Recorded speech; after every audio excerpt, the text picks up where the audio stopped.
안녕하십니까. 김낙곤의 시사 본색입니다.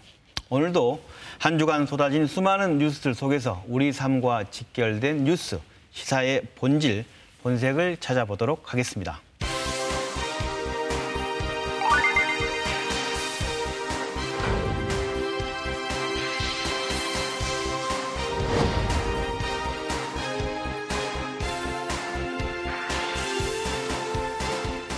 네, 첫 순서는 집중 인터뷰를 통해 시사를 들여다보는 인더 시사 시간입니다.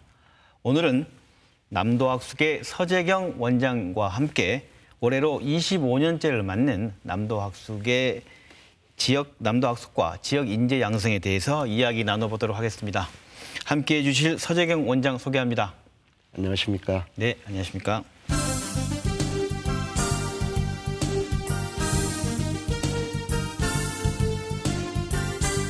네, 시사본색이 오늘 이런 자리를 마련한 것은 모두에도 말씀드렸듯이 남도학숙이 올해로 25년입니다. 명절 맞아서 고향에 내려오신 분들 중에도 이 남도학숙 출신도 계시고 또 현재 남도학숙에 있는 학생들 명절 맞아 내려와서 집에서 이 프로그램을 보고도 계실 것 같습니다. 먼저 25주년을 맞는 시점에서 우리 인사 말씀 한 말씀 듣도록 하겠습니다. 우선 이런 훌륭한 교육시설을 지어주신 도민, 또 광주 시민 여러분, 그리고 지난 25년간 열악한 지방 재정 형편에도 불구하고 꾸준히 남도학숙을 지원해 주신 광주시, 전남도, 그리고 후학들을 위해서 아낌없이 이렇게 지원금과 장학금을 보내주신 고향의 선배, 기업인 여러분 대단히 감사합니다. 남도학숙이라는 건 어떤 곳이라고 얘기하셨죠? 남도학숙은 호남의 영재들이 모여 사는 집입니다. 서울에 유학을 온 호남의 영재들이 모여 사는 곳인데 서울에서 가령 택시를 타고 남도학숙을 가자 그러면 택시 기사분들이 꼭 하시는 말씀이 있습니다.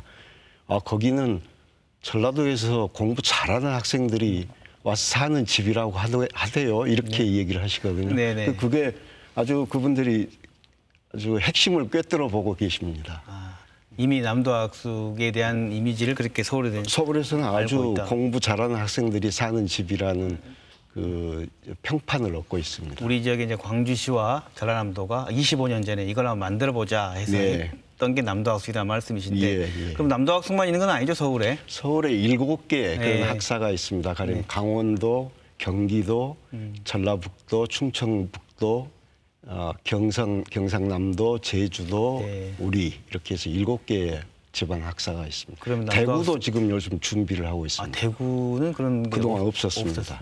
그러면 남도학숙이 몇 번째나 됐고 첫 번째 만든 곳은 어디고 그렇습니까?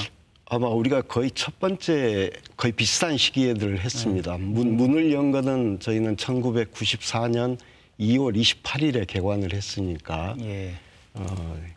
25주년이 됐네요.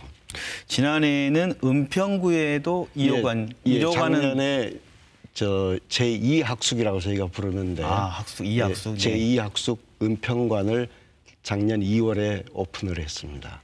첫 번째 지은 곳은 어디에 있는 겁니까? 그건 우리는 이제 동작관이라고 합니다. 동작구 대방동에 있는데 1학숙은 편의상 저희가 동작관, 2학숙은 은평관 그렇게 부르고 있습니다. 그러니까 서울의 동작구에 하나, 은평구에 하나, 두 군데에 강북에 하나, 강남에 하나 그렇게. 어느 정도의 학생들이 거기 있는 거죠? 1학숙이 조금 더 큽니다. 지금 동작관은 850명이 생활을 하고 있고 은평관은 604명이 살고 있습니다.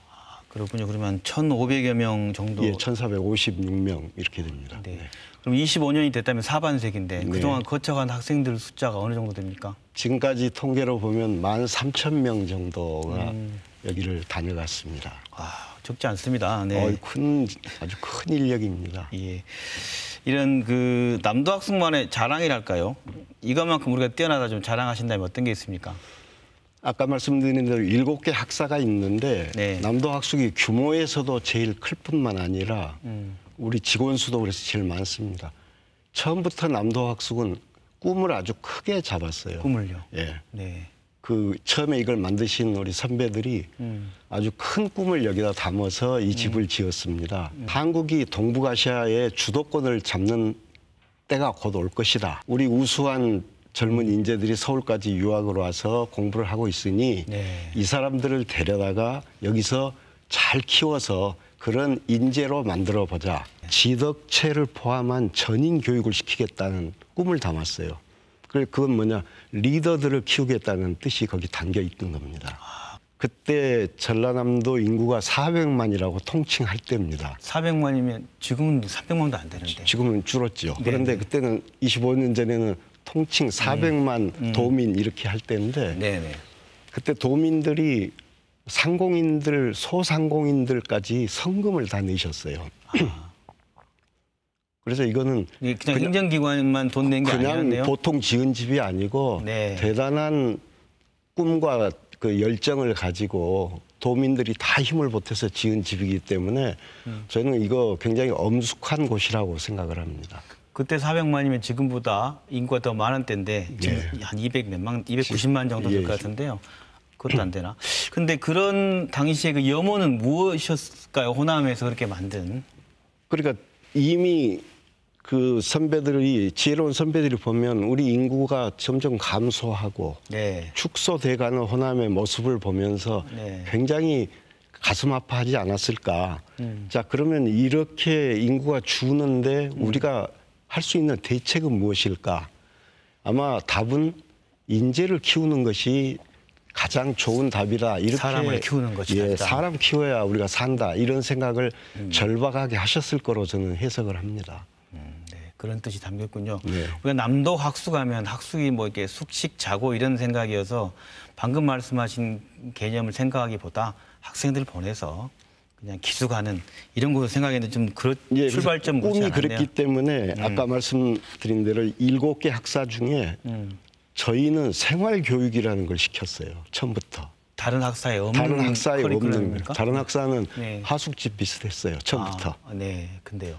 그런데 우리는 여기 들어와서 훌륭한 인재가 되도록 생활교육을 시킨다. 그렇게 해서 처음부터 굉장히 생활교육을 강화해서 학생들을 키웠던 그런 흔적이 있습니다. 네, 그렇군요. 이게 이제 남도학숙을 얘기하면 서울에 있는 공간이라 우리 네. 지역과 무슨 지역 발전과 무슨 연관이 있겠냐 생각해 볼 수도 있습니다. 지역 발전에 어떻게 이바지했다고 생각하십니까? 직접적인 이바지를 했다고는 말하기가 어려울 겁니다. 그런데 저희 졸업생들의 대충 보면 4분의 1 정도는 다시 고향으로 돌아오시거든요. 네. 고향에 돌아와서 여기서 고위 공직자가 되신 분도 있고 선출직 공직자가 되신 분도 있고 네. 그러면 그런 게 지역 발전에 기여하게 되시는 다시 거고 돌아온 인재들이 돌아온 인재들은 와서 네. 직접 기여를 네. 하실 거고 네. 외지에 남는다고 해도 그분들이 성공한 인사가 된다 그러면은 그거 자체가 지역에 직접 간접으로 굉장히 많은 영향을 주리라고 저는 생각을 합니다. 네, 어떤 교육이 100년 대계라고 하는데 네. 그런 것들이 좀 이루어져 가고 있느냐는 말씀 같습니다. 네. 근데 지역에서는 또 한편으로 해마다 청년들이 수도권으로 빠져나가는 게 고민입니다. 그런 맞습니다. 관점에서 본다면 이런 얘기도 있죠. 청년 유출을 부추기는 정책은 아니냐. 또 수도권 유학생들을 위한 남도학숙이 지역에 남아있는 학생들에게 박탈감을 주는 제도는 아니냐. 이런 얘기도 있는데 어떻게 생각하십니까? 왜 나간 사람들을 지원하고 남아있는 학생을 안 키우냐 그렇죠, 하는 그런 불만이 있으시다면 그건 아마 필경 여기 있는 학생들을 위해서도 시도가 뭔가 좀 획기적인 지원책을 많이 만들어다오 하는 그런 요청이 아닐까 저는 그렇게 이해가 됩니다. 25년 동안 그동안의 성과를 한번 진단을 본다면 네. 인재 양성의 측면에서 그 성과는 어떤 점이 있습니까? 그러니까 아까 13,000명이 다녀갔다는 말씀을 했죠.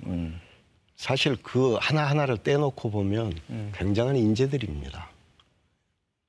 뭐 우리 지역의 후배들 머리 좋은 건 다 아시잖아요. 네. 공부 잘합니다. 대체로 우리 남도학숙에 들어온 학생은 전국 분포를 봤을 때 상위 5% 이내에 드는 사람들이고 네. 그 중에 절반은 상위 3%권에 드는 우수한 학생들이거든요. 네네. 어마어마한 거예요. 그 3% 5%라는 건 대단한 겁니다.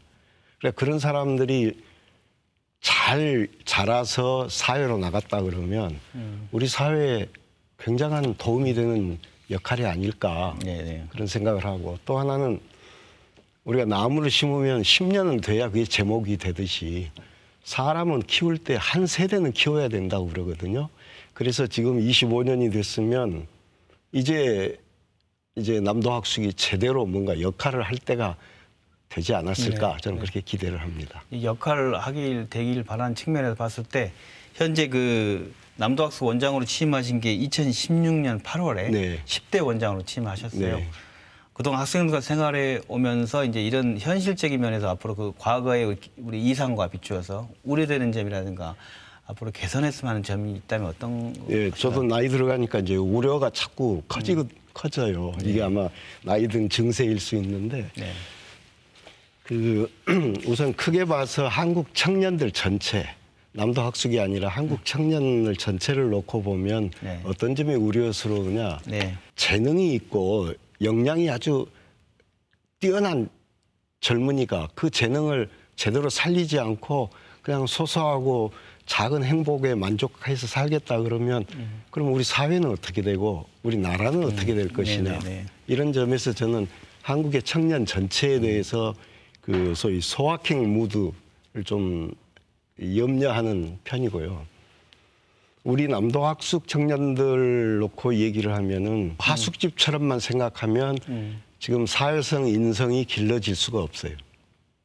근데 거기를 자기 살아간 하나의 커뮤니티로 생각을 하고 그 커뮤니티를 발전시키겠다고 하는, 자기도 뭔가 좀 기여해서 발전시키겠다는 생각을 내면 그때부터는 사회성 인성이 길러지게 돼 있습니다. 예를 들자면 그 안에 여러 개 동아리 활동이 있을 수 있는데, 남도학숙 안에도 동아리가 활동 있습니다. 예, 그럼 설명 좀 해주시죠. 네. 뭐 축구부도 있고 테니스부도 있고 탁구부도 있고 뭐 영화 감상부도 있고 다도회도 있고 네. 또 토론회도 있고 여러 개의 동아리가 있는데 이게 지금 활성화가 잘 안 돼요. 왜 그런가요? 왜냐하면 아까 말씀드린 대로 우리 학생들도 절반 이상이 공무원 시험 준비를 합니다. 지금 공무원 시험 준비를 해요. 그러면 공무원 시험에 도움 안 되는 거는 다 외면하는 거죠. 그 좋은 기회를 더 많은 걸 얻을 수 있는 곳에서 아주 작은 것만 얻어가는 것이 아니냐 하는 그런 안타까움을 제가 느끼곤 합니다. 우리 욕심은 여전한데 학생들의 관심이나 또 그 학생 뒤에 있는 학부모님들의 그 생각은 우리하고 조금 달라서 한 배를 타고 노를 반대 방향으로 젓는다 하는 느낌을 가질 때가 있습니다. 25년을 맞은 시점에서 그럼 어떻게 운영 발전해야 한다고 보십니까?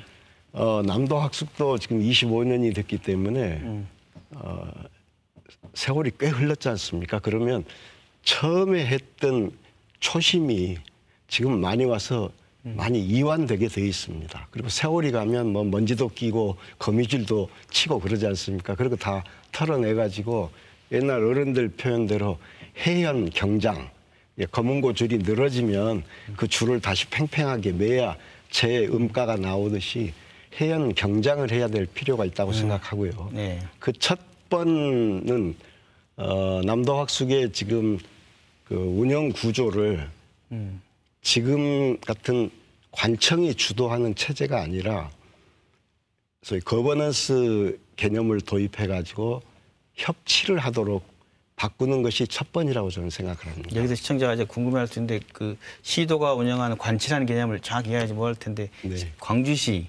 전라남도가 지금 어떻게 운영하고 있는 거죠? 예, 정확하게? 설명을 드릴게요. 예. 지금 남도 장학회라는 재단 법인이 있고 네. 광주시장과 전남지사가 거기 공동 이사장이십니다. 두 분 이사장이시고. 예. 네. 그런데 이 두 분이 2년마다 한 번씩 이 사무국을 직접 관장을 하세요. 한 번은 광주시가 사무국 2년 책임. 동안은 광주시에 있다가 2년이 지나면 전라남도로 갔다가 네. 또 다시 왔다가 갔다가 이렇게 사무국이 왔다 갔다 하면서 2년씩 이렇게 이동하고 있거든요. 그러니까 지금은 전남지사가 사무국을 관장하고 계시는데 네. 그게 내년 4월까지입니다. 그러면 그 2년 동안은 전남지사가 말하자면 실질적인 이사장 역할을 하시는 거죠. 그리고 그 휘하의 참모들이 사무국을 운영하면서 도지사를 보좌하는 그런 형식이 되니까 모든 의사결정이 거기서 이루어집니다. 남도학숙이 좋은 교육기관이 되려고 그러면 이거는 교육의 전문가들 또 지역의 발전을 위한 도구로 쓰려고 그러면 지역 발전의 전략가들 또 좋은 뜻으로 후원을 많이 하겠다는 분들이 있으면 그런 분들 이런 분들로 이사회를 재구성해 가지고 거기에서 가장 발전에 지금 가장 중요한 게 뭐고 앞으로 우리가 어디로 가야 되느냐 이런 문제를 그 이사회에서 논의해서 결정하도록 하는 것이 가장 좋다는 생각입니다. 그게 바로 아까 말씀하신 거버넌스 그게 구조 협치로 좀 예. 이번에 25년 많았으니까 좀 이제 바꿔 가보는 게 어떻겠냐. 그렇습니다. 지금 딱 바꿔야 될 시점에 왔습니다. 아마 이제 그 거버넌스 이 시도지사가 중심이 된 건 두 시도에서 돈을 냈기 때문에 그럴 것 같은데 아마 25년 전에는 네. 다른 대안이 없었을 거예요. 네. 그러면 이 재정 문제 같은 경우에 네. 어떤 좀 뭐랄까요? 지금 그러니까 투자를 받는다든가 지금 뭐 없을까요? 1년에 한 30억 정도 지원을 받거든요. 네. 그런데 그게 보면은 학생들이 내는 돈하고 시도가 지원한 금액이 거의 같습니다. 그래서 이게 매칭이라는 개념을 쓰지요. 그래서 학생들은 한 달에 16만 원씩을 내는데 그걸 모으면 1년에 한 30억이 되고 네. 시도가 30억을 지원해서 60억 규모로 우리가 살림을 해가는 거거든요. 네. 그래서 이거 협치 개념을 도입하면 우선 뭐가 좋아지냐. 시도의 보조금을 줄여나갈 수가 있습니다. 이 재단법인 남도장학회가 적정한 수익 사업도 벌리면서 네. 시도로부터 재정적으로 홀로서기를 할 수 있고 그러면 더 좋은 서비스를 학생들한테 할 수가 있고요. 제일 큰 이유 중에 하나는 교육비를 지원을 해야 되는데 좋은 프로그램, 좋은 학습을 시키려고 그러면 당연히 돈이 들어가는데 지금까지는 교육비는 거의 지원을 못 받았어요. 이 프로그램을 보는 그 시청자들 또 남도학교 보내고 싶은 또 분들도 지역민도 많이 계실 텐데 이제 아까 말씀 그 남도학교 앞으로 변화의 방점을 또 설명해 주셨는데 구체적으로 그러면 이번에 입사하게 된다면 어떤 형태의 서서히 변해갈 거다라고 얘기하신다면 우선 그 시도민들께 조금 미안하게 생각하는 거는 지금도 경쟁률이 2대1이 넘습니다. 과거에 3대1 수준이었는데 지금은 조금 완화가 돼서 2대1 수준인데 들어오고 싶어도 못 들어온 분이 너무나 많기 때문에 그분들한테 늘 죄송한 생각을 가지고 있고 이런 것도 가령 협치가 활성화가 된다 그러면 제3회, 제4회 학숙을 지을 수 있는 기반도 빨리 마련된다고 저는 보거든요. 그래서 다 수용을 못하는 것에 대한 그 양해 말씀을 드리면서 일단 여기 들어오면 학생들이 안전하게 객지에서 아주 안전하게 생활을 하고 지금까지 25년 동안 한 500만 그릇의 밥을 우리가 공급을 했는데 단 한 번 식중독 사건 같은 것도 없었어요. 예. 그렇게 치면은 정말로 값싸고 편하게 그 학생들을 안전하게 공부만 할 수 있도록 그런 환경이 조성되니까 남도학숙에 들어오는 건 큰 행운이라고 생각을 하고 들어온 김에 작은 것을 얻어가려고 하지 말고 욕심을 내서 좀 큰 목표에 도전해가지고 큰 것을 이루는 그런 설계를 했으면 좋겠습니다. 지역의 인재를 육성하는 건 비단 그 학숙만의 문제가 아닐 것 같은데요. 오늘 겨우 내려오셨으니까 이제 지역에서는 광주시와 전라남도가 인재 육성과 관련된 정책을 집행하는 곳입니다. 인재 육성 전문가로서 지역 인재 육성을 위해서 광주시와 전라남도 달라질 점, 아니면 지역에서 좀 응원해 줄 점 그런 게 어떤 게 있습니까? 저는 오늘 오면서 준비하면서 그런 생각을 했어요. 하나가 뭐냐면 미국이 독립할 때 미국의 인구가 250만 명이었습니다. 그런데 150년 만에 세계 최강국이 됐거든요. 왜 그게 가능했을까? 사람마다 다른 분석을 할 수 있는데 교육과 관련해서 제가 얘기하고 싶다면 미국은 조그만 도시 하나를 지을 때, 마을 하나를 지을 때 동시에 학교를 지었습니다. 그리고 그 학교에서 굉장히 실용성이 강한 교육을 시켰습니다. 이게 아마 미국을 세계적인 강국을 그 단기간에 만든 비결이 아닐까 저는 그렇게 생각하는데요. 네. 우연히 지금 광주 전남 인구가 미국 독립 당시 인구 비슷해졌습니다. 네네. 자, 그러면 우리 150년 뒤는 어떻게 될까? 저는 그 답이 오늘을 사는 우리 시도민들이 무엇을 생각하고 어떤 행동을 하느냐. 이게 그 답이 그 속에 있지 않을까요? 그렇다면 역시 우리가 해야 될 일은 인재 키우는 거, 교육을 강화해서 좋은 인재 키우는 거, 이것을 1번 순위에다 둘 수밖에 없지 않느냐. 그런 생각을 합니다. 네, 알겠습니다. 호남 출신으로 세계화 시대에 맞춰 동북아의 중심 국가가 될 대한민국에서 큰 인재를 육성하자고 25년 전에 설립한 것이 사반세계 된 곳이 남도학숙이라는 것을 오늘 알게 됐습니다. 그 사이 그런데 호남의 인구는 더 줄어들었고 경제력은 더 많이 쪼그라든 것 같습니다. 얼마 전 시사본색에 출연했던 김영록 전남지사가 이런 말씀을 하셨습니다. 호남 인재 양성에 수백억 쓰는 거 아까워하면서 사회간접 자본 수천억을 쓰는 건 그렇지 않냐라고 얘기했는데요. 남도학숙이 됐건 그 무언가가 됐건 호남 인재 양성이라는 절실한 마음으로 이제 우리 지역이 어떤 인재를 어떤 방식으로 키워내고 지원해야 할지 다시 머리를 맞대야 할 시점이 아닌가 싶습니다. 함께 이야기 나눠주신 서재경 원장님 고맙습니다. 감사합니다.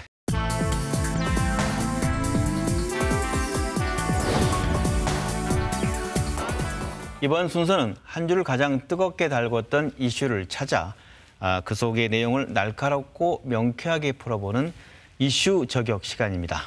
오늘 이슈 저격에서는 손혜원 논란과 도시 재생 사업을 꼽았습니다. 이 주제로 함께 이야기 나누실 두 분을 소개하겠습니다. 한국문화유산정책연구소 황평우 소장 나오셨습니다. 네, 안녕하세요. 네.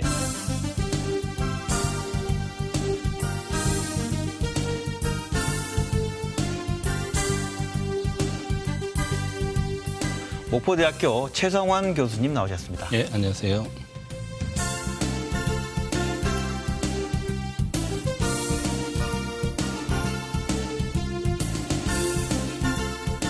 얼마 전 손혜원 의원의 목포 근대역사문화공간의 부동산 매입과 관련해 투기다, 그렇지 않다, 이해충돌이다, 그렇지 않다, 여러 논란이 떠들썩하게 진행됐습니다. 하지만 이번 논란을 그 두 가지 관점만으로 보면 뭔가 좀 많이 부족하다는 생각을 갖고 있습니다. 그래서 제작진은 그 사건 이면에 담긴 중요한 쟁점들을 전문가들을 모시고 한번 들어보고 우리가 무엇을 놓치고 있는 건 아닌지 한번 찾아보자 이런 생각을 가졌습니다. 그러다 보니 먼저 손혜원 의원 사건의 논란의 핵심 내용을 한번 먼저 짚어보고 그 내용을 토대로 우리가 고민할 점이 뭔지를 한번 얘기해 볼게요. 이른바 손혜원 의원 사건 내용의 사실 확인, 팩트 체크를 먼저 해볼게요. 그 궁금한 게 손혜원 의원이 구입한 게 이제 등록문화재다. 그래서 등록문화재가 될 것을 미리 알고 구매를 했다. 이를 통해 부동산 이익을 노리려고 했다. 이런 얘기를 하는데 등록문화재는 뭔지 또 그리고 지정문화재는 뭔지 이런 차이를 먼저 한번 간단하게 설명을 듣고 진행하면 좋겠는데 네. 빨리 말씀드리면 네. 지정문화재는 네. 이제 알기 쉽게 말씀드리면 네. 연도로 하면 100년 전 정도 최소. 지금부터 100년 전. 예, 네. 100년 전에 탁월한 학문적, 예술적, 문화적 가치가 있는 것들을 지정하는 겁니다. 예. 지정에는 원형을 절대 바꿀 수가 없습니다. 그대로 원형을 유지해야 됩니다. 네네. 그런데 이제 이러다 보니까 100년 안에 있는 문화재급의 것들이 사라지는 거 하나밖에 없는 거 또 소소한 거 학문적 가치가 있는 게 막 사라지거든요. 그래서 문화청에서 고민할 때 서울에 보면 국도극장도 있고 국도극장. 예, 서울에 오래된 극장이 있습니다. 100년 안에 있는 그렇죠. 말씀하시는 거죠? 네. 쉽게 말하면 근대식이라고 보면 되겠죠. 네네. 광주도 많고 목포도 많고 있는데 그중에서 너무 쉽게 사라지니까 그럼 이건 지정보다는 목록에다 올려놓자. 그래서 이제 보통 보면 문화재 등록이라고 얘기하는 건데 이 등록 문화재는 지정하고 다르게 원형을 어느 정도 사람이 살고 있으니까 조금씩 변형도 한 게 수치적으로 아주 이해하기 쉽게 말씀드리면 4분의 1 정도는 좀 고쳐도 인정을 해주고 네. 그다음에 이제 지원 같은 경우도 지정문화재는 거의 다 100% 지원이 나오지만 수리 예산에서 등록문화재 같은 네. 경우는 30% 미만으로 지원이 나오고 다만 이 지원이 나올 때는 공개를 해야 됩니다. 공개하지 않으면 지원도 그렇게 원활하지가 않고요. 그다음에 이제 이번에 손혜원 의원이 등록문화재를 알고 했다. 이 등록문화재 관련해서는 이거는 다른 의원이 목포 지역에 있는 의원이 한 거지 손혜원 의원 자체는 이것을 문화재로 알고 때문에 투기했다. 이거는 아니라고 분명히 밝혀졌죠. 네, 등록문화재 제도가 2001년도에 네. 처음으로 이제 법제화됐고요. 네. 그동안에는 특정 건물 하나하나를 등록문화재로 등록해서 관리하는 방식이었는데 네. 이번에는 공간 위주로 중요한 그 지역이라고 해당되는 지역을 설정을 해서 그 지역의 문화유산들을 종합적으로 관리한다라고 하는 계획이었거든요. 그래서 그 공간에 일부 관련된 건물들이 들어있는 거지 등록문화재 특정 몇 개를 매입하거나 그런 건 아니고요. 네. 예, 그리고 이 지역의 좀 특징을 이해할 필요가 있는데 이 등록문화재 이번에 뭐 지정되는 구역 그 범위 설정하고 관계없이 이미 국가사적하고 전라남도 문화재가 4개가 이 지역에 밀집이 돼 있습니다. 그래서 손혜원 의원 관련된 또 최근 그 건물이 있는 지역은 목포 진지라고 하는 전라남도 문화재가 있어서 그 주변 지역은 다 문화재 보호구역에 해당이 되는 공간이에요. 그래서 기본적으로 아파트를 짓거나 뭐 주상복합 건물을 짓거나 하는 게 불가능한 지역이에요. 네. 그런 지역이기 때문에 투기가 가능하다라고는 네. 보기 어렵습니다. 등록문화재와 지정문화재 차이가 뭐냐고 했는데 벌써 거기까지 다 얘기해 주셨어요. 그래서 그런 그 개인 소유 주택 이렇게 수리하는데 뭐 왜 국민 열쇠로 하냐 이런 비판이 얘기는 방금 들어보냐면 그것은 일정도 잘못된 얘기죠. 예. 지원되게 돼 있는 거네요. 문화재로 지정하거나 등록은 사유재산권에 제약이 있어요. 개봇을 못한다고 했잖아요. 그러니까 그만큼 문화재로 지정되거나 등록된 거에서는 국가나 지자체에서 예산을 지원해 주는 것이 맞죠. 지원도 그렇게 받는 거지만 우리가 지원으로만 볼 것이 아니고 또 같이 더불어 제약까지 받는 점이기 때문에 그렇죠. 지원만 부각한 것은 어느 한 면만 일각을 부각한 거다 이런 뜻인 것 같은데요. 그래서 국가에서 문화재나 시도에서 지정을 할 때는 전체 국민의 어떤 동의를 받아서 국가가 지정하고 등록하는 거지 않습니까? 그러면 이 보존하고 보수하는 거에 책임도 국가와 국민이 지는 거예요. 그래서 우리가 예를 들어서 뭐 숭례문 분리났을 때 국가 예산으로 수리하듯이 그런 의미라는 거죠. 그리고 현재 그 구역이 등록문화재 구간으로 범위만 설정이 돼 있지 어떤 건물들을 어떻게 지원한다라고 하는 게 구체적인 계획이 나와 있는 상태가 아닙니다. 그래서 네. 올해 연말까지 종합정비계획을 수립을 하면 그 계획들이 나오게 돼 있는데요. 뭐 이미 뭐 손혜원 의원 관련된 건물들이 뭐 지원받을 예정이다 이렇게 네. 언론에 나간 것은 그것은 와전된 것으로 보시면 되겠습니다. 와전된 예. 것이다. 그렇다고 한다면 이제 등록문화재로 등록됐다고 말씀하셨는데 이게 이제 시민들이 생각할 때 그렇게 정부 지원도 받고 네. 제도가 돼 있다고 말씀하시지만 그 부동산과 관련된 그 땅값이 등록문화재가 되면 땅값이 오른다. 부동산 가격이 오른다. 세간의 의혹이 어때 사실입니까? 어떻습니까? 팩트 체크를 위해서 한번 여쭤보는 거죠. 네. 그거는 목포에서 네. 이제 그 구역이 네. 지가가 조금 상승하게 된 몇 가지 단계가 있어요. 이미 이제 인천이나 군산이 개항장 유적지들이 근대 역사 여행지로 이렇게 곽강을 받으면서 목포에도 그런 유적이 많이 있는 지역인데 이제는 이 지역도 관광객들이 몰려올 거라고 하는 그런 흐름에 대한 이해도가 조금씩 상승됐기 때문에 자발적인 활동가들이 모여들고 있는 상황이었거든요. 네. 그런 과정에서 이제 도시재생사업, 문화재청 사업들이 생기면서 기대치가 좀 올라가는 상황이고요. 이 등록문화재 이번에도 공간으로 설정하는 과정에서 제일 어려웠던 것이 소유자에게 동의를 받는 거예요. 소유자에게 문화재 등록을 해도 되겠습니까라고 하는 동의서를 받아가지고 네. 제출하는 거거든요. 네. 근데 대부분의 소유자분들이 안 하려고 합니다. 본인 건물이 문화재 구역에 들어간다, 뭐 문화재 문자만 나와도 사유재산의 침해가 될 것 같아가지고 신청의 동의를 잘 안 해줘요. 그래서 이번에도 어떤 건물은 주인이 여러 명인데 그중에 한 분만 동의를 해줘가지고 그 주인이 가지고 있는 구간만 같은 건물인데도 등록이 되는 그런 상황이거든요. 그래서 문화재 등록과 동시에 땅값이 올랐다. 이런 부분도 역시 잘못 알려진 내용이다. 조금 오른 부분이 조금 있지만 오른 것도 장기간에 걸쳐서 이 지역이 개항장 거리고 근대 문화유산 숲과 관련된 곳이기 때문에 점차 상승해서 지금 기대치가 높아지고 있는 것인데 예, 그것을 등록이 결정된 게 작년 8월 이후거든요. 네. 근데 갑자기 땅값이 막 내비 올랐다라고 하는 것은 낭설로 보실 수 있죠. 추가로 하나 말씀을 드리면 네네네. 저는 도무지 문화재 구역이나 문화재로 지정된 것에 투기를 한다는 것에 대해서 인정을 못하는 게 네. 제가 문화재 보존 운동을 20, 30년간 해왔는데요. 네. 대표적으로 하나 말씀드리면 종로에 서울에 와보시면 예전에 그 피막길 골목 있죠? 피막골. 네, 마차가 피해가는 길이라고 그렇죠. 피막길이죠. 예, 예, 예. 예. 사실은 뭐 엄밀하게 말하면 임금이 타던 마차가 피해간다고 한 건데 네. 거기 옛 거리가 아직도 살아 있었어요. 네. 우리 뭐 아시면 파전에 막걸리 그렇죠. 마시고 서울에 네네. 오시면 가끔 가다가 거기 보면 많이 있었어요. 가셨거든요. 네네. 네. 이게 다 사라졌어요. 사라졌는가요, 지금? 네. 네. 그래서 거기 건물들 다 들어설 때 제가 또 서울에는 문화재 보법이 잘못돼서 3만 제곱미터, 쉽게 말하면 10,000평이 넘어가야지만 발굴 조사를 할 수 있었는데 쪼개게 해가지고 해요. 뭐 1,000평, 2,000평으로. 그 제가 2000년도에 기억이 나는 게 새벽에 돌아다니면서 1월 1일 새해 첫날 돌아다니면서 그 현장에 대해서 재개발하는 거를 발견하고 이 주춧돌 이런 걸 발견해서 신고를 해버렸어요. 그때부터 서울시의 핵심 지역에 발굴이 시작된 거거든요. 그러니까 그전에는 발굴도 못했어요. 면적이 쪼개게 하다 보니까. 네. 그런데 그때 피막길에 보존하다 보닐 때 저 지역 사람들이 개발 못한다고 문화재로 지정되면 못한다고 파묻으라 그랬다니까요. 저보고. 저는 저를 파묻으라고. 저는 파묻으라고. 사람을요? 그럼요. 개발에 반대한다고. 네. 그다음에 또 아시지만 풍납토성 같은 경우도 거기 지금 서울에 보면은 보존하라고 백제유적 보존하라. 저 보존하라고 저 테러 당해서 골목골목 도망다니고 피해고 그랬어요. 또 하나 말씀드리면 전남도청 아시죠? 네. 제가 여기 스튜디오도 10년 몇 년에 다시 오는데 네.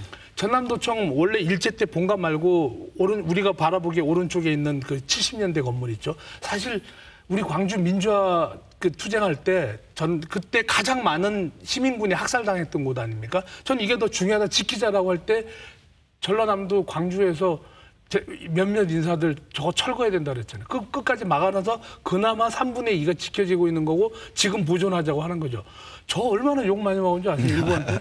그리고 문화재에다가 예. 문화재로 지정되면 등록되면 투기가 된다? 이건 있을 수가 없고 최근에 우리 최 교수님 말씀하신 대로 이제 안 되겠다 싶어서 그래서 어느 정도 지원을 해주자. 이게 문화재 한번 사라지고 나면 영원히 사라지는 건데 그래서 국가가 제도적으로 어느 정도 지원을 해주는 거지. 그러다 보니까 좀 사람이 모여서 지가가 조금 올라간 것뿐이지 이것도 최근의 일이지. 네. 여태까지 문화재 혹시 이 방송을 보시는 분들 자기 주변에 문화재로 지정되면 건축 못하고 재산권 제약받으면 지정에 찬성하는 분 누가 있습니까?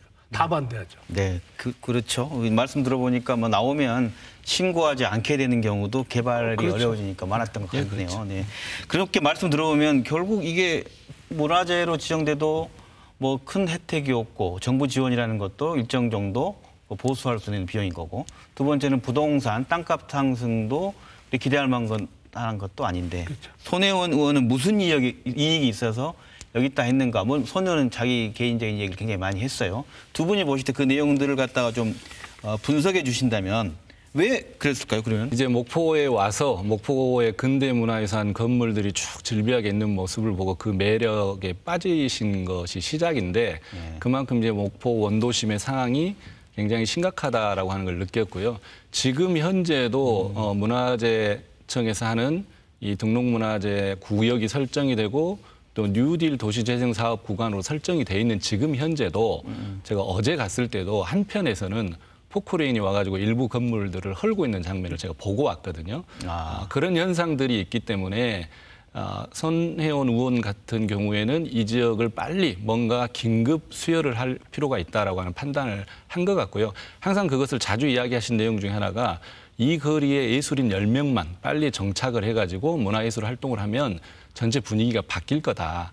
그 분위기를 바꿔주는 역할을 자기가 하겠다라고 하는 이야기들을 해왔고 그것을 실천하는 과정이었다고 보여지는데 네네. 이제 그게 국회의원으로서의 맞는 행동이냐라고 하는 것은 지금 우리가 판단하기는 좀 어렵다라고 보여지고요. 국회의원이 법률을 만들어야지 그렇게 하면 되느냐라는 지적도 있지만 제가 볼 때 오히려 또 지역민의 한 사람으로서 긍정적인 것은 오랫동안 문화재 보존 운동을 했던 저 같은 사람이 주민들을 대상으로 100번 이렇게 강의하고 설명하는 것보다 손혜원은 한 분이 한 번 동네 주민들을 만나서 이야기하는 게 파급 효과가 훨씬 크다라고 하는 점이에요. 긍정적인 면에서. 네. 저는 그런 부분을 우리가 또 주목할 필요가 있다라고 생각합니다. 손혜원 의원과 관련된 이 내용 관련 그 사실 확인, 팩트 체크하고 그 연관된 도시개발력을 했는데요. 잠시 시키고 그렇다고 한다면 이제 우리 목포와 전국을 넓혀서 이렇게 개인이 나서서 하고자 하는 것, 그리고 지금까지 관주도로 해왔던 도시개발과 역사문화 공간에 대한 문제점이 무엇이었길래 이런 또 개인이 나서는 형태, 또 국회의원이 나서는 게 또 이해 충돌까지 얘기가 나오는가에 대한 걸 한번 그 문화 전문가로서 두 분이 좀 얘기해 주시면 좋겠어요. 어떻습니까? 그동안 목포시 근대 역사 건축물을 한 보존하는 활용 잘해왔다고 평가하십니까? 어땠습니까?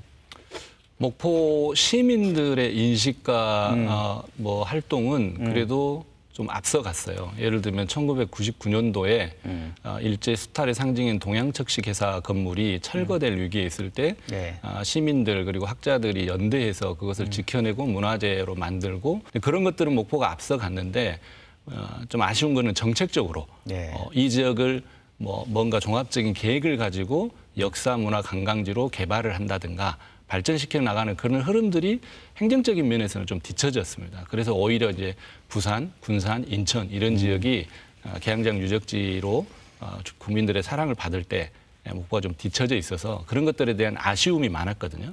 그래서 오히려 그것에 대한 아쉬움이 있는 상황에서 이번에 약간의 어떤 이런 좀 돌출적인 적극적인 행동들이 보여지면서 오히려 좀 일반인들의 마음을 사고 있는 게 아닌가 뭐 그런 생각도 해보고 있습니다. 추가로 이제 하나 말씀을 드리면 네. 이제 우리 목포에 계시니까 좀 디테일하게 말씀을 못 하신 부분이 있는데 네. 사실 목포에서 보면은 이 재생사업 한다고 했는데 가보면 목포역에서 가보면 그 루미에는 거 조명거리 아시죠? 이런 식으로 엉뚱한 데만 돈을 쓰니까 목포 지역의 활동가들 이 시민사회에서 들어가서 공방 만들고 지키고 했었어요. 근데 이분들이 하다 보니까 시는 권력과 자본이 있는 사람들은 엉뚱한 거 하고 그다음에 일부 전문가들이나 사람들은 시역에서 돈과 예산이 없고 그러다 보니까 지지부진하죠. 그때에 나선 사람이 저는 손혜원이라고 생각하는데 오히려 이제 이런 건 이제 앞으로는 국회의원 신분도 이제 곧 끝납니다. 그러면 지역에 있는 분들, 뭐 이런 전문가들이나 활동가들과 같이 또 목포시와 같이 또 전라남도와 같이 해서 같이 거버넌스를 형성해서 만들어 간다라면 정말 좋은 결과가 됐듯이 조금 더 지켜보고 차분하게 해 나가자. 저는 그렇게 생각합니다. 우리 지역 자체 역량도 높아져야 되겠네요.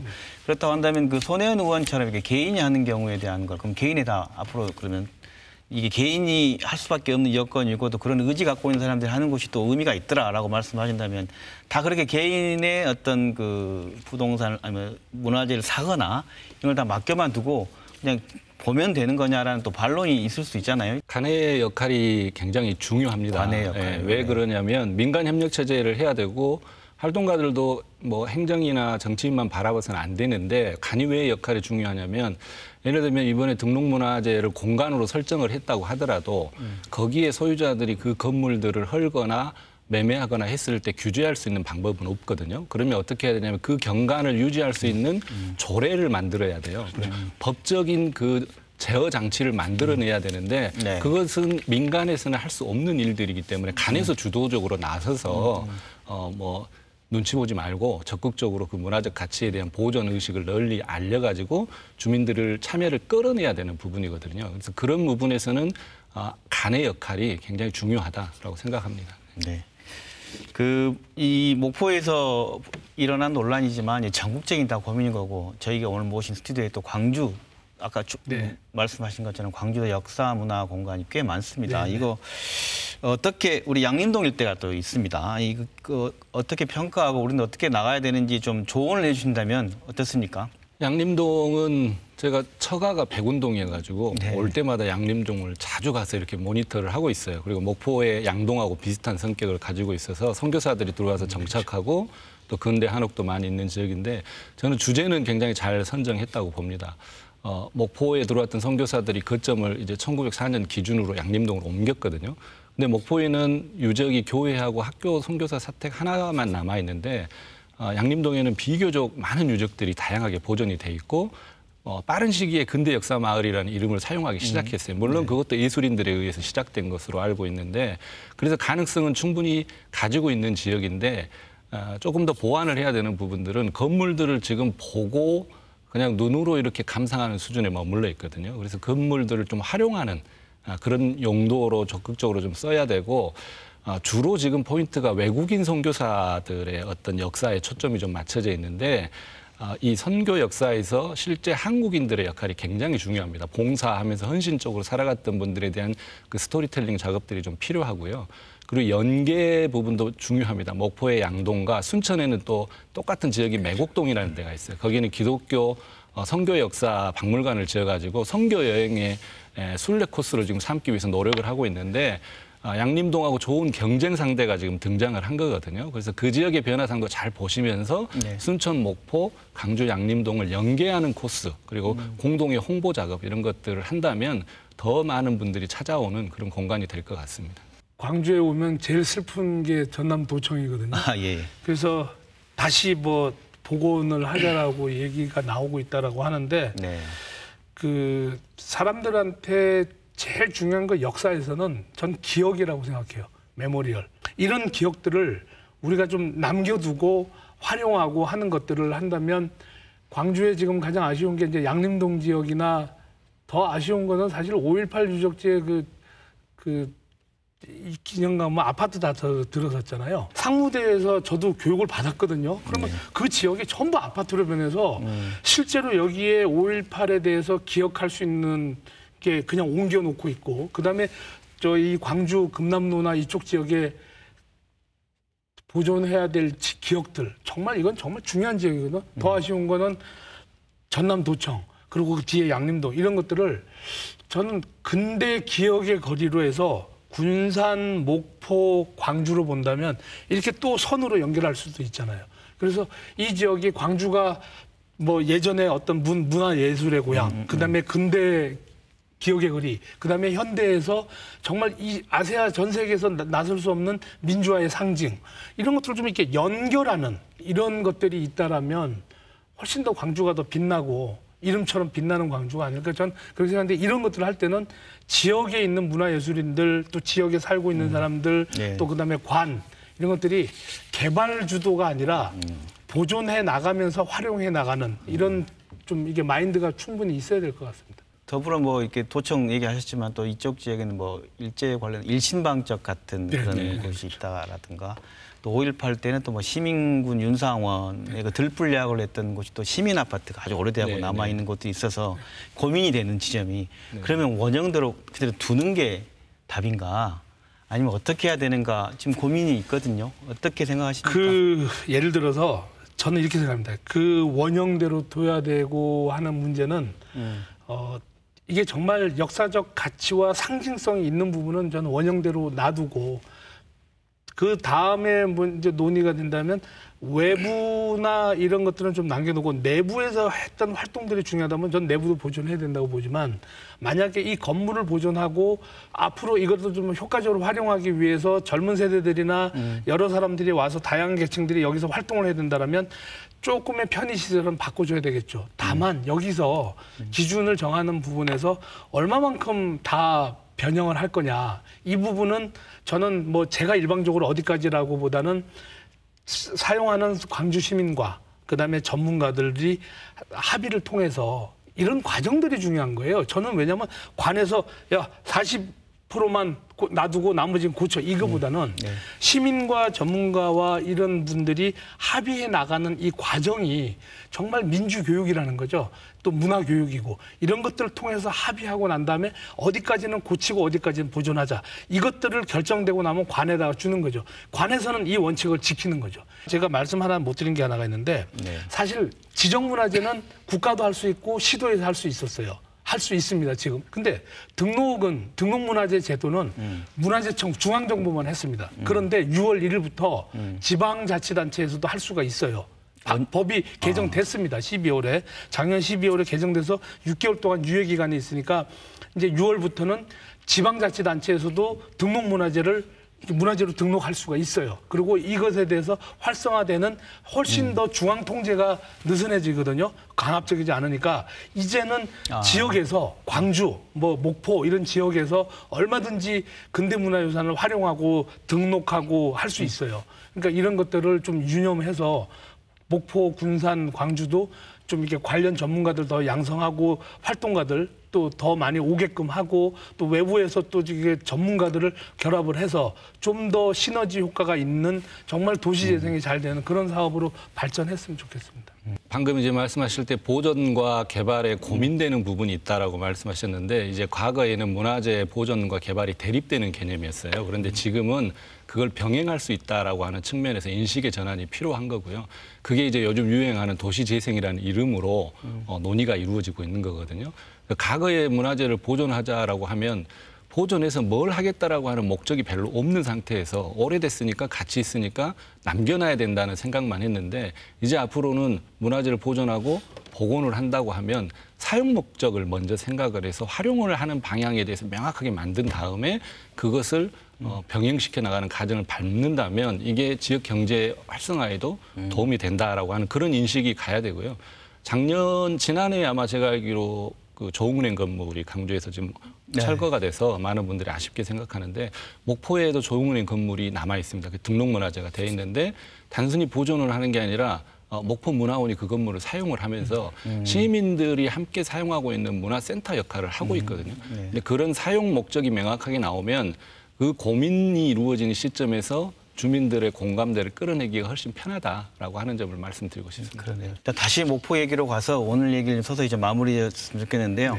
문재인 정부가 그 도시재생 느리 사업이 이제 국정과제에 또 국책과제에 포함돼 있는데 오래된 역사 건물, 역사 공간에 대한 섬세한 접근이 없다면 이제 개발 논리로 도시의 중요성을 놓치게 할 수는 없는데 목포 같은 경우에 이제 이번에 서산 옹금지구인가요? 거기가 지금 재개발이 무산되면서 이제 그 지역민들의 또 한 축은 그냥 실망하고 있다, 고심하고 있다 해서 그쪽에 살고 있는 사람들의 불편과 요구의 어떤 균형을 잡는 지점에 정책도 필요할 것 같습니다. 이 문제를 어떻게 균형을 잡아가야 될까요?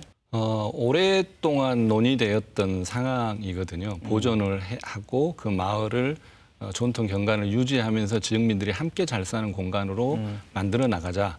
그런데 이제 아파트가 들어서면 그 지역 주민들이 재입주할 수 있는 그 비율이 그렇게 높지가 않아요. 불법 건축물도 많고 고령자도 많고 그렇기 때문에 이제 방향을 선회하자라고 하는 논의가 있었는데 의견이 분분했고 누군가 정책적으로 치고 나가지를 못했거든요.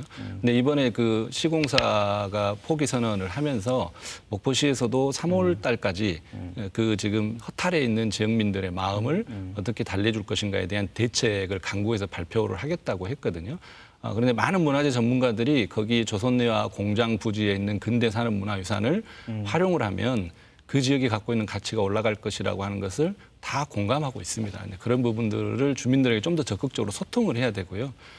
회사 측, 그 소유를 하고 있는 회사 측에서도 문화재 등록을 했지만 앞으로 뭘 하겠다라고 하는 것들에 대한 그 지역 주민들하고 소통이 좀 부족해요. 조선내와 그렇죠. 회사 측에서도 문화재 등록을 했지만 우리가 이거를 어떤 문화센터나 문화공간, 세계적인 명소를 만들겠습니다. 그렇기 위해서 노력하고 시민들과 함께 하겠습니다라고 하는 것들을 적극적으로 해주면 주민들이 그것에 대한 이해가 좀 늘어날 텐데 그 앞으로 뭘 할 것인가에 대한 이야기가 없고 그냥 문화재가 돼서 아파트가 못 지어졌다.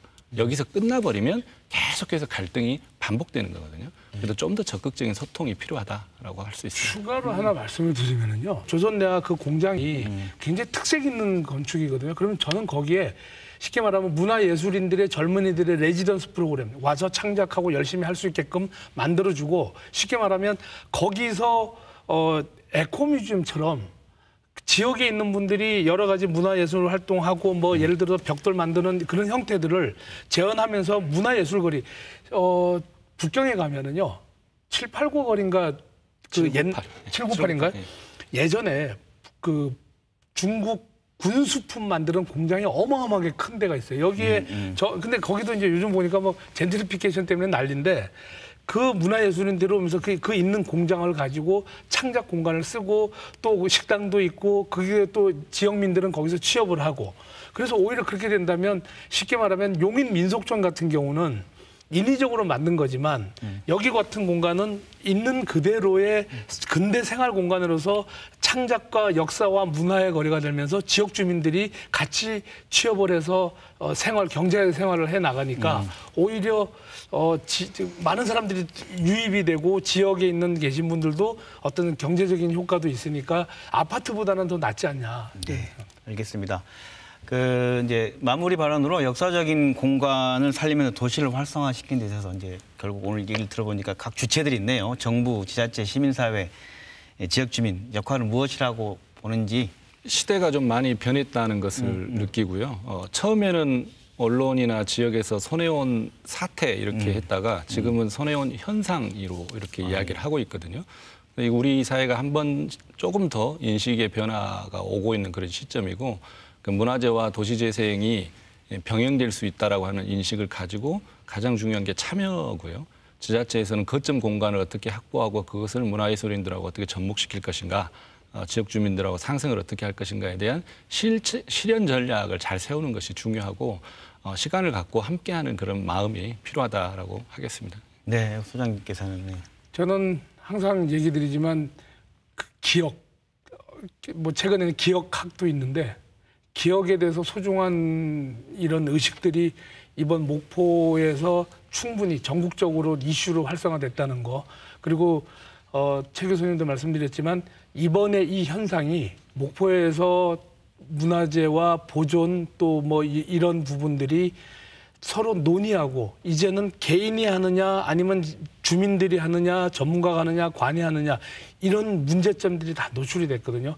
이게 목포의 이런 현상들을 가지고 광주 또 서울 또 경남 경북 이런 식으로 해서 우리 사회가 좀 건전해지는 하나의 학습 효과. 제가 아까도 말씀드렸지만 이런 과정을 통해서 누가 비방하고 욕하는 것들이 아니라 이 과정조차도 문화시민 또 민주시민 그다음에 인문학적인 학습의 기회를 삼아서 앞으로 조금 더 몇 년 더 지나면 더 좋은 결과들이 도출해내거든. 그때의 이 목포의 이 이야기들 사건에 대해서 좀 더 다시 한번 연구해보고 되짚어보는, 그렇게 된다면 오늘의 이 상황도 우리 문화재 보존과 개발의 역사에서 굉장히 중요한 현상이 아닐까, 사건이 아닐까, 아주 의미 있는 이런 일이라고 저는 생각합니다. 네, 이번 손혜원 사건은 최근 그동안 우리가 도시 개발과 재생 사업을 하면서 역사 문화 공간 그리고 그 기억의 공간을 어떻게 다뤄왔는지 되돌아보게 하고 앞으로는 뭐가 좀 달라져야 하는지 진지한 고민이 필요한 시점에 왔다는 것을 깨닫게 하지 않는가 싶습니다. 김낙곤의 시사본색 여기서 마칩니다. 오늘 두 분 나와주셔서 감사합니다. 시청자 여러분 고맙습니다.